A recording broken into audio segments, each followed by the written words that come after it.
Hey loves! So I'm coming to you today with my 1 week postpartum update, okay? I had my baby on February 5th, 2014, and today is Wednesday, February 12th. So it's been a week, and I just wanted to give you an update on like what's going on and how this week has been and so on and so forth. So I was in the hospital until Friday afternoon. So for me, you know, hospital life is not that bad. I don't think it's that bad. Like some people hate being in the hospital. I honestly don't mind it. It's not the worst thing in the world for me. I actually referred to the hospital as hotel like twice. By accident, really. It's not like a hotel at all, but I did feel like, you know, people taking care of you to a certain extent. So I left on Friday, and coming home was a wonderful experience. I felt like my family was together. I was so happy to be home with everybody. My daughter, Elle, she sleeps most of the day, like most babies. Their schedules are mixed up. And she's up most of the evening, most of the night. The thing that I have had the most problem with is that my daughter cluster feeds. And cluster feeding is a feeding pattern where your baby will eat over and over and over and over for hours at a time. And what that would look like to someone is she would nurse on my right bosom for 20-30 minutes, and then she'd nurse on my left one for 20-30 minutes. And for most babies, they're full at that point. No. She will nurse on my right again, and then the left again, and then the right again, and then the left again. And it's not an issue of like, do you have enough milk? No, it's not. Some babies just cluster feed, and as long as she's feeding and stimulating my bosoms, yeah, my body will just keep making milk. So the only problem that causes is that, you know, you're really exhausted from nursing. You're not really doing anything but sitting down, but your body is working so hard producing and giving milk that when you are nursing, you feel depleted, you are dehydrated, and sometimes you're even really hungry. So you don't want to be up nursing for 3 hours at a time. You don't want to be up nursing for 4 hours at a time. And I feel like from 12 to 4 a.m. are the hardest hours for me to be awake. I can be awake anytime between, anytime before midnight and be perfectly fine. And if she wants to cluster feed anytime after like 5 a.m., I'm fine with that. But between 12 and 4 is like the hours of my life that I'm just like so tired. I don't want to be cluster feeding at all. So I'm just like, Elle, oh my God, I'm so tired. And I have a rocker, and I have a rocker with a footstool, so I'm able to like recline like this, and I hold her right here, and I like literally lay back and I rock, and I'm very comfortable. I have my phone to help me stay awake. But it's just so much, especially when your body's just not used to it, you know? That's like the hardest part for me. So that was the most challenging thing. Now, my daughter is fussy. Yeah, that's the best word to say it. Like, my son was so chill and laid back like his dad. He would sit down and like observe and look around, you know, just like daze, like babies do. Not Elle. If she's awake, she must be eating. And when she's not eating, she's knocked out. And that's it. Those are the two parts of her life right now. So we've had a lot of company come over. I came home on Friday. Company came over on Saturday. Company came over on Sunday. And company came over on Tuesday, which was yesterday. My mom came down. She was so happy that we had the baby. I was home from after having the baby the weekend that she was off. My mom lives in Rhode Island. So she came down Saturday morning, and she stayed until Monday. She helped out a lot with my son. There's not that much that people can do when you are nursing to help out, because they can't like feed the baby while you like sleep. You know, you have to wake up and feed the baby if you're sleeping. But she helped out in the fact that she was able to be with my son, help him, play with him, feed him. So that took that off of me and my husband. And she was also helpful in that she was cooking and cleaning. So that's good too. So I love that. love my mom. Love when she comes around. My dad came over. My dad lives on Staten Island. My stepmother came over. She's my dad's wife. My sisters and brothers came over. My girlfriends from college came over. They also just happened to be here because this past weekend was New York Fashion Week, and one of my good friends from college was having some of her models in this fashion show at New York Fashion Week. So my girlfriends were all down here, which was great. They got to see her. My best friend actually came to the hospital, and one of my husband's good friends came to the hospital, and my husband's mom, my grandma, my mother-in-law, she's been around like every single day as well, and she's helped out a lot too with JJ. That's who JJ was with when we were in the hospital with my mother-in-law, and she's cooked as well and to do things for us too. She's been doing a lot of the laundry. We give her the laundry because you know when you buy new things for the baby, you have to wash them. So she's been doing like all the laundry and bringing it over for us, and that's been very helpful.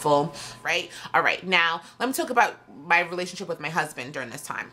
Now, one of the things I can say about my husband is I made a video talking about delivery and how you talk to your husband about things and so on. And my husband and I have been through this before with the baby, so there wasn't too much discussion about what was going to happen, but there was enough discussion that my husband was prepared for what was going to happen. So I say all that so that I can say this. My husband's taking paternity leave. He works for the government and they offer paternity leave. If he wants to get paid during paternity leave, you know, you have to have accumulated days. Thank God we have accumulated days. So he's not. During this time, we discussed what were going to be the roles, okay? I need to take care of this new baby by feeding her. And my husband is completely 100% supportive of breastfeeding. We did it with my son. He also knows how demanding that is. So because he knows that it's so demanding, we talked about how much he's going to have to spend and dedicate time in caring for JJ while I'm trying to take care of Elle and also take care of myself. So we had that talk. So it was very clear. All the roles that I played when it came to taking care of Joel Jr., he has to assume those roles. So getting him ready in the morning for school. He would take him to school, so that's continuing to be his role. Picking him up in the evening was my role. He has to do that now. I can't drive. You're not supposed to drive for 6 weeks after you have a baby. He also has to do the nighttime routine. That was my responsibility because my husband was at work. And all the things that happened after school, like all of his feeding schedule, his activity schedule, all that stuff. My husband has totally assumed all of those roles. I jump in to help and do those things with my son as needed because obviously I'm his mom. So it's not like everything's daddy and there's no mommy concern at all. No, I still do things as needed, and I'm a mom, so I'm not going to sit there and not let things get done just because, oh, that's my husband's role this time of the year. No, I'm still doing some of the things that I'm supposed to be doing. But my husband has stepped up 120,000%, and he's doing all of that stuff, which is so great because I don't have to talk about it. I don't have to keep mentioning it. He's doing it. When I have something that needs to be done that I cannot do, I ask him and he helps me out. We've created a system where we talk about, you know, what do you need me to help you with today? He asks me. I told him I need you to ask me what I need help with and not assume that because I have not said anything that I don't need any help. So he's taking an active role in asking me, what do you need help with today? So that way I can tell him what I need help with, and it's his action that's going to support me in what I'm doing. So I'll let him know I really want to nap for this amount of time today. Will you be able to stay with Elle at this point of the day so that I can nap versus, you know, I have to cook and clean and do these things, you know, or whatever. So we talked about that kind of stuff. And we have had a lot of family support. So a lot of our family members have cooked for us. My mom made 2 dishes. My stepmother made a dish, and my mother-in-law made a dish. Now, there's no way that we're going to be able to eat all this food before it spoils. So what we did was we rationed out about 2 to 3 servings of each dish so that it would get us through the week, and we froze everything else. And then when those things finish, we're going to ration out some more and keep the rest in the freezer. As long as it's frozen, it's good. When you take it out to thaw, you need to eat it. So we're making sure that we do it that way so that I don't have to cook. My husband's also doing a 10-day juice fast, juice cleanse starting today. So I prepped his juices for him, so he won't be eating as much as well. And I'm going to talk about his juice cleanse, you know, a little bit later. let me talk about my son first. Okay, so my son, he's 2. His name is Joel Jr. We call him JJ. But he's been pretty good with the baby. He's like really loves to be around her, likes to be all up in her face. He wants to like see what she's doing. He wants to touch her nose. He wants to touch her feet. He wants to touch her face. He wants to touch her hair. He wants to kiss her. He loves his sister. He's really overprotective as well, because if she cries, he comes running from wherever she is. And they have a good relationship. He likes to hold her and stuff like that. Most of the time she's sleeping, but there's only been maybe a handful of times that he's referred to my belly as Elle, because he's used to saying my belly was Elle, but I think now he's getting it. Like, mommy's belly's not that big anymore, and, you know, Elle is here, and we keep talking about this baby Elle, so he's getting it. He calls her Elle, he calls her sister, and he calls her baby, so he totally gets it. Okay, so JJ's good. All right, now about me. So, you know, when you first have a baby, you bleed a lot. You bleed, not like you're bleeding buckets, no, but you bleed continuously is what I mean to say. For days. It's been a week and I'm still bleeding. So you just need to continuously use your sanitary pads and change them up. When you're a nursing mom, you can't keep washing your boobs too much. So the doctors advise that you don't take a shower too much. So I take a shower once a day. In the morning preferably, and that's my time to just like be so calm and relaxed. I like to take a warm shower and like massage my breasts, because you get your milk ducts can clog up and feel hard, so I like massage my breasts and help to soothe my milk ducts. I'm taking ibuprofen like 3 or 4 times a day, 600 milligrams of it, to keep me comfortable, because I still have pain in my pelvis area. I have pain in my pelvis area, one, from pushing out a baby. I have pain in my pelvis area from the weight of the baby during the end of my pregnancy. Remember, for like 3-4 months, I complained about a lot of pelvic pressure. So I still have that pain there. So when I move around and stuff, like from getting up out of the bed or getting up into the truck or sitting down and having to get up, I feel pelvic pressure. So the Motrin has been helping. Additionally, I feel a little bit of discomfort from the contractions when you feed. So I don't really have much pain anywhere else. So I still take my prenatal vitamins, and I've been taking Fenugreek seed capsule when I'm using. Let me know if you want information on this. I just started taking it like 2-3 days ago, and I don't pump, so it's gonna be challenging to see whether or not it's really working. But I was told, I had asked questions about it on my Facebook fan page, and the ladies there talked about like so many people used it and loved it. So I was like, you know what, it can't hurt. Fenugreek it's a natural ingredient, you know. It's a Mediterranean and Asiatic herb with aromatic seeds. It's used around the world as a culinary spice and food that is soothing to the stomach. So if it's helpful in promoting and stimulating milk production, and it's also natural and doesn't have any preservatives or synthetic ingredients, and it's not harmful to me or the baby, I figure why not just try it, you know, see what it does, see if there's any change in my milk production or anything like that. And I don't know how to monitor whether there is or not, but I can just say that it's helpful for that. And so I've been using it just to make sure that everything goes well. And my baby hasn't had any problems. She's been eating a lot. She's been eating fine. So yeah, I've been taking these, and I still take my prenatal vitamins. I've been sleep deprived. I think last night into today was the first night that I slept for more than 2 hours at a time. I started waking up the baby every 2-3 hours to feed, because the first couple of days, you know, they sleep a lot, and then they wake up in the night, and she cluster feeds, like I said earlier in the video. So she'll eat for like several hours at a time and then sleep for a very long time. So I decided to break her out of it, and I've woken her up 2 to 3 hours to eat. By doing that, I think I kind of am breaking her clock, because she's then fuller longer, so she doesn't need to be eating all day all night. So she slept from 10 to 4. Which was like 6 hours for me. I was so happy I could sleep that long. And then she woke up for about an hour, ate several times, and then she slept for 2 more hours, and I was able to get up around 6:30. So I was really happy about that. In terms of my body, you probably can tell like some of my features are coming back. Like I'm able to see my collarbones a little bit, well, depending on how I'm sitting. Obviously if I'm like this, I look all snatched, but if I'm like this, it's not that big of a deal. My arms are up over here, but you could probably see my face looks thinner. I'm doing some of the things that I love doing. I'm wearing my mask today. And I wanted to show you my stomach, because I think that people are probably wondering what does your stomach look like after you have a baby? You know, like what happens to that belly? Some people get snatched right back, and others are like me and we still look pregnant for a little bit. So let me show you my belly and then I'll show you the baby. Okay, so this is my belly.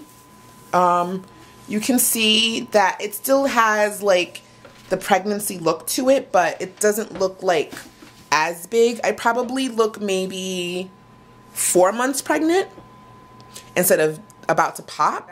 So this is what I look like post pregnancy 1 week. Oh, one more thing before I forget, before I show the baby. Like, I'm gonna be doing some videos on a couple different things. What do you need as a mom during the first week? What do you need for baby during the first week? And I'm gonna do some videos on breastfeeding, because I know you probably have tons of questions on breastfeeding, and I don't want to make this video any longer than it is, but breastfeeding is a topic that I think needs its own video or several videos to really make a thorough video for someone who would want to know more about it or to do it. So there will be a video on that as well. Let me get the baby for you. Okay, here's Elle. She's swaddled. I swaddled my baby. It's really tight. So she looks like a little peanut. You can probably see here. She looks so tiny. Her legs are tucked in and she's sleepy. Say hi, everybody. Say hi. Say I'm so sleepy. I love you. I love you. No, you're not gonna wake up? No. Say I'm sleepy, guys. I call her my little ladybug, like how I call Joelle Jr. my munchkin. She's my little ladybug. And I have lots of pictures of her on Instagram and Facebook if you want to see them. I love you. She's so precious. Okay, let me show you her hair. She's a lot of hair. Whoa. Do you see all that hair? I love you. She has a lot of hair.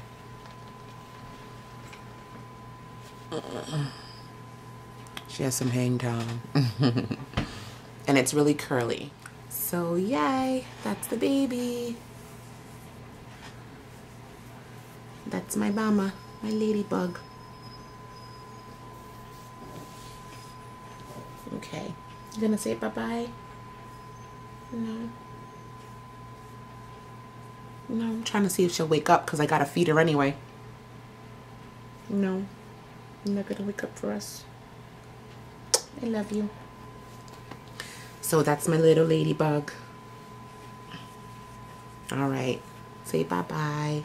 She's sleeping. Maybe in a couple weeks when I make a video, she'll be awake and talking. Alrighty. Well, let me know if you have any more questions about anything. Oh, I didn't tell you guys. Okay, this is probably one of the most important things. When you have a baby, you know, you do lose weight. Some of it comes off quickly depending on your diet and what you're doing. So I wanted you guys to know about my weight loss. So when I my last appointment before having the baby, I was 270 pounds and I had her just a couple days later. So right after having the baby, they weighed me and I was 261.4. So within 2 days of having the baby, I went from 270 to 261.4. So what's that, like 8 point something pounds I lost in just the first couple of days, which makes sense because she was like 7 pounds, and then you lose all the water and then you take out the placenta and you know, so yeah, so that makes sense, right? I weighed in today and my current weight is 251.6. So over here you see how much I've lost, 18.4. And if you look at this graph, you can see up here my beginning weight 270 and where I am now, and then it says how many days before I'll get to my goal weight, which is 180, 251 days. So by the end of the year, if I keep losing weight like how I have been, which is not gonna happen, I'll be there you know, I'll be at my goal. So I've lost 18.4 pounds and it's only been 1 week since I've had the baby.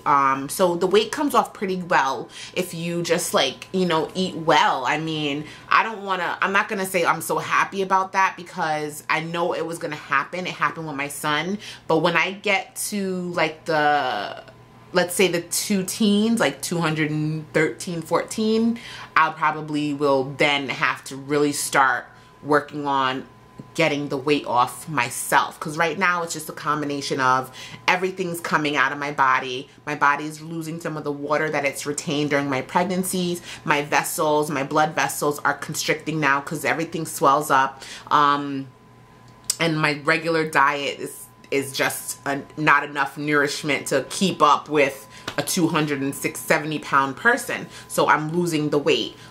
So I'm thinking that when I get to like 220 or less, my diet is not going to suffice, because that's what happened with my son. I then had to really work on the weight loss through exercise more than I did before.